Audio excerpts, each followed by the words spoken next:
ini loh Miss, mau tanya, apa namanya, kalau misalnya ada laki-laki yang menyebar video VCS gitu ya Miss, itu bisa dicari ya Miss orangnya? Jadi ada di mana? Bagaimana nyarinya? Ada di, boleh nyebutin kota nggak sih Miss? Boleh. Di Indramayu Miss. Yakin dia ada di Indramayu? Kronologinya kayak Iya, apa kalau boleh tahu? Iya, jadi kan gini ceritanya ya Miss. Jadi kan saya tuh berapa tahun yang lalu kan satu PT bareng-bareng sama teman-teman lah, kita tujuan ke Hong Kong. Nah terus sampai di Hong Kong pun kita silaturahmi ya masih berjalan dengan baik. Bahkan kita tiap libur ya ketemu segala macam. Pokoknya udah bestie banget lah Miss gitu. Terus? Nah terus singkat cerita, ada salah satu temen di mana dia ini gabung ke dalam satu grup. Ya memang aku juga ikut gabung dan teman-teman yang lain juga ikut gabung karena kita buat seru-seruan aja sih Miss gitu. Nah dia ini kayak menjalin hubungan lah sama laki-laki yang ada di dalam grup itu juga. Nah kita sebagai temen sih ngelihat temen happy, bahagia kan, punya pacar gitu kan ya Miss, ya ikut happy juga gitu kan awalnya ya. Karena kita lihat 1 bulan, 2 bulan, sampai setahun memang mereka tuh kayak happy, bahagialah dengan hubungannya gitu. Bahkan sudah punya rencana untuk serius, ketemu gitu loh Miss. Kita sebagai temen ya ikut bahagialah intinya gitu. Nah setelah setahun berjalan, kok sahabat kita ini kok kayak berubah gitu loh Miss. Dia tuh Terus? berubahnya itu dalam arti setiap kita chat, setiap kita telepon, selalu chat kita tuh dibalesnya lama. Terus telepon juga dia selalu dalam panggilan lain, entah jam siang, pagi, sore, malam, selalu dalam panggilan lain. Terus kita tuh kayak, kamu tuh teleponan sama siapa gitu. Dia bilang dia sama cowok itu gitu Miss, tapi kok sampai 24 jam dipantengin terus gitu kan. Nah terus setiap libur biasanya sama kita happy-happy, makan bareng, tiktokan gitu kan, foto-foto, pokoknya ceria, happy gitu lah Miss. Ini tuh dia tuh kayak beda gitu, dia tuh kayak lebih senang menyendiri, diem, nggak mau banyak ngomong, udah nggak mau tiktokan lagi, nyanyi-nyanyi apa, happy-happy sama teman-teman tuh dia nggak mau gitu Miss, kayak dia menyendiri gitu. Meskipun lagi bareng-bareng nih, sampai rame-rame sama teman-teman yang lain, ternyata hari libur pun dia masih dipantau sama si laki-laki itu gitu Miss. Terus apa ya, kita tuh kayak ngerasa kok kamu berubah gitu ya semenjak sama dia gitu. Cuman dianya kayak diem aja gitu Miss. Nah terus pernah ada beberapa teman yang libur sama dia juga kayak mergokin langsung, dia itu kayak lagi berantem sama si cowok itu. Terus si cowok itu tuh kayak ngomongnya tuh kasar, kotor gitu lah Miss. Pokoknya kasar banget lah, ngata-ngatainnya tuh bahasa binatang lah, yang apalah gitu kan. Terus isi chat-chatannya juga itu parah banget Miss. Udah gitu akun sosial media si sahabat aku ini juga diambil semua Miss, dari TikTok, Instagram, Facebook, WA itu disadap sama si cowok itu Miss. Jadi teman-teman yang berusaha untuk menghubungin dia, nasehatin dia gitu kan, udahlah tinggalin aja, toh kamu juga ketemu cuman di sosial media gitu kan ya Miss ya, nggak ngaruh lah buat hidup kamu di sini cari uang sendiri gitu kan, yang ngapain cowok kayak gitu masih ditungguin gitu kan. Cuman berhubung akun semuanya itu dipegang cowoknya, jadi teman-teman yang nasehatin dia kayak gitu tuh diblokirin Miss sama si cowok itu. Terus? Nah terus semakin lama tuh perubahannya tuh kayaknya semakin beda banget si perempuan ini Miss. Terus lama-lama dia tuh curhat lah sama aku juga, sama beberapa temen. Jujur katanya dia tuh kayak nggak nyaman gitu lah sama si cowok ini, mulai nggak nyaman. Terus kita tuh nanya sebenarnya nggak nyamannya itu di mana, karena kita ini sebagai sahabat kamu tuh sebenarnya sudah memperhatikan kamu tuh sudah lama, tapi kamu itu kayak ada yang kamu tutupi. Kita kan bilang kayak gitu ya Miss. Betul. Tapi dia ini kayak nggak mau jujur lah gitu, nggak mau jujur. Terus dia cuma bilang pokoknya si cowok ini kasar, terus akun sosial media semua dipegang dia. Terus si cowok ini tuh suka ngechat nimpok-nimpokin sama orang-orang yang ada di akun sosial media dia, kayak mantan dia, teman-teman cowok dia tuh kayak suka diimbok-imbokin, dikasar-kasarin nggak jelas gitu lah Miss, pokoknya dipakai lah pokoknya intinya lah sama si cowok itu. Terus?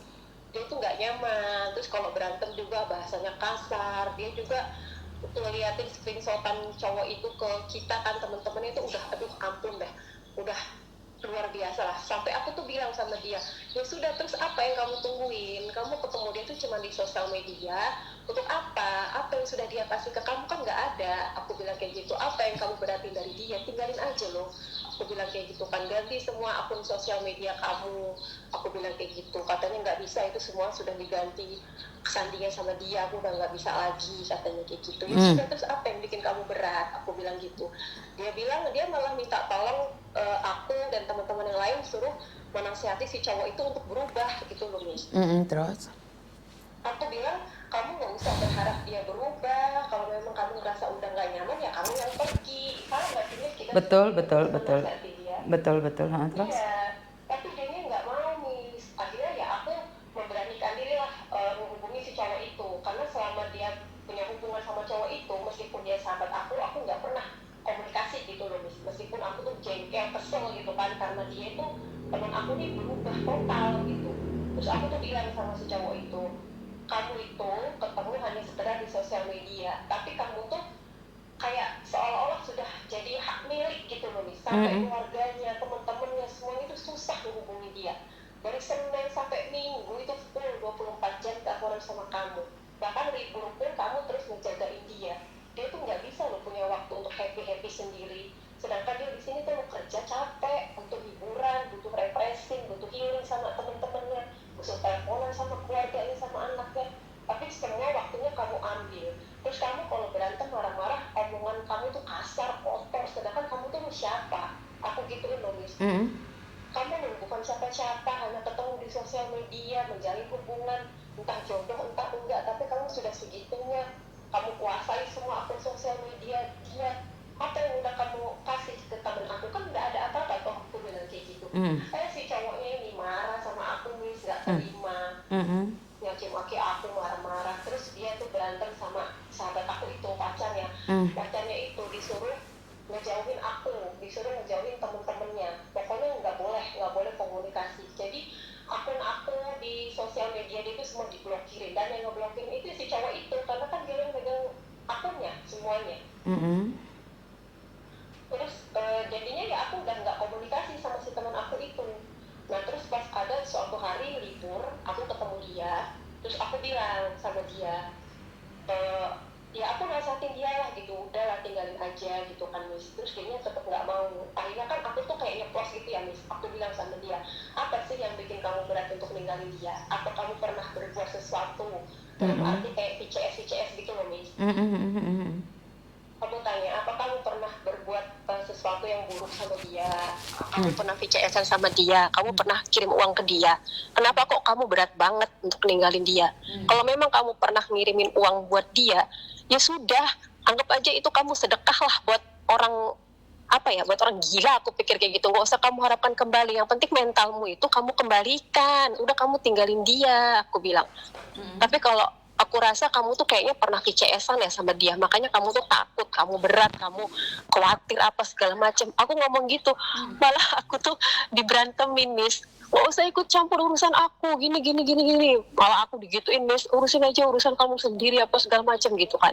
Terus aku bilang sama dia, oke, kalau kayak gitu mau kamu, ini yang terakhir aku ngomongin kamu. Kalau memang benar kamu takut ninggalin cowok itu karena kamu pernah VCS-an, dalam arti ya, kalau nanti suatu saat benar kejadian kata-kataku, aku bilang kayak gitu, nggak usah kamu hiraukan. Kalau dia udah terlanjur menyebarkan, nggak usah kamu hiraukan, kamu nggak usah pakai hati lagi, cepat laporin polisi, aku bilang kayak gitu. Dianya malah marah-marah, kamu tuh ya gini segala apa. Pokoknya dari situlah aku sama dia tuh kayak putus hubungan gitu lah Miss, dia nggak terima gitu. Nah selang dari situ aku pulang ke Indonesia, ternyata beneran Miss, viral itu video dia, disebar Miss. semuanya itu sama, temen-temennya, pokoknya semua akun sosial media dia yang dipegang cowok itu, pertemanannya di situ dikirim semua Miss, foto-foto telanjangnya, video-video dia VCS-an itu dikirim semuanya. Nah aku itu tahu dari teman-teman aku yang di sini yang masih di Hong Kong.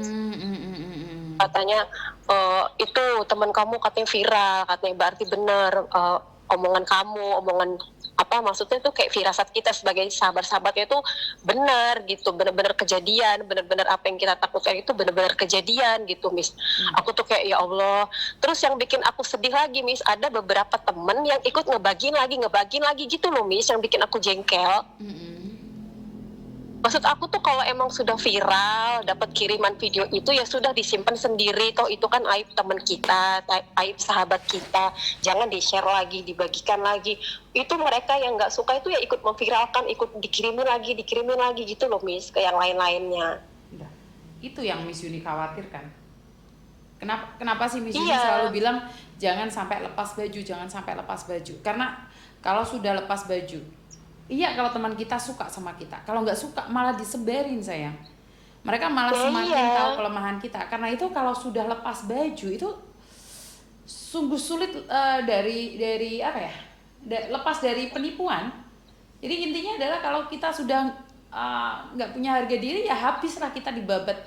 Selain dibabat sama penipu, kita dibabat oleh teman. Apalagi tetangga yang nggak suka malah diketawain. Karena itulah Miss Yuni selalu bilang berpikirlah jernih, pacaran boleh tapi buka baju jangan. Wong yang sama suami sendiri aja diancam-ancam apalagi cuman pacaran di media online. Cowoknya itu ketawa kok. Cowoknya itu nggak akan merasa kehilangan. Ya bener Miss, itu aja aku waktu kejadian viral, waktu pertama viral itu kan aku lagi di Indonesia. Nah ini aku kan sudah balik lagi ke Hong Kong, berarti kan sekitaran udah 8 bulanan lah. Itu sampai sekarang pun masih dibagi-bagikan sama si cowok itu Miss. Kemarin itu kan aku kan udah nggak main sosial media. Nah kemarin aku baru download Facebook. Itu ketemu sama si cowok itu, langsung dia ngirimin lewat messenger ke aku videonya. Ya ampun, aku pikir ternyata tuh masih disebar-sebarkan. Dan si sahabat aku itu Miss, teman aku itu, orang tuanya itu sampai di kampung sakit dua-duanya Miss, katanya itu aku dengar kabar dari teman-teman yang lain. Karena kan sudah tersebar di seluruh WA, Facebook, TikTok, semua itu disebar Miss. Sampai dua-duanya itu orang tuanya itu sakit parah. Aku tuh kayak kasihan gitu, ini laki-laki tuh jahat banget. Padahal awalnya tuh memang dia tuh kayak terlihat baik gitu loh Miss. Kayak ya sudahlah, kita juga happy ngeliat hubungan mereka bahagia. Siapa tahu ini memang jodohnya memang jalan dari sini kan. Karena kita juga nggak tahu kan Miss, namanya hubungan. Tapi maksud aku tuh satu, kalau perkara uang atau perkara yang minta aneh-aneh, minta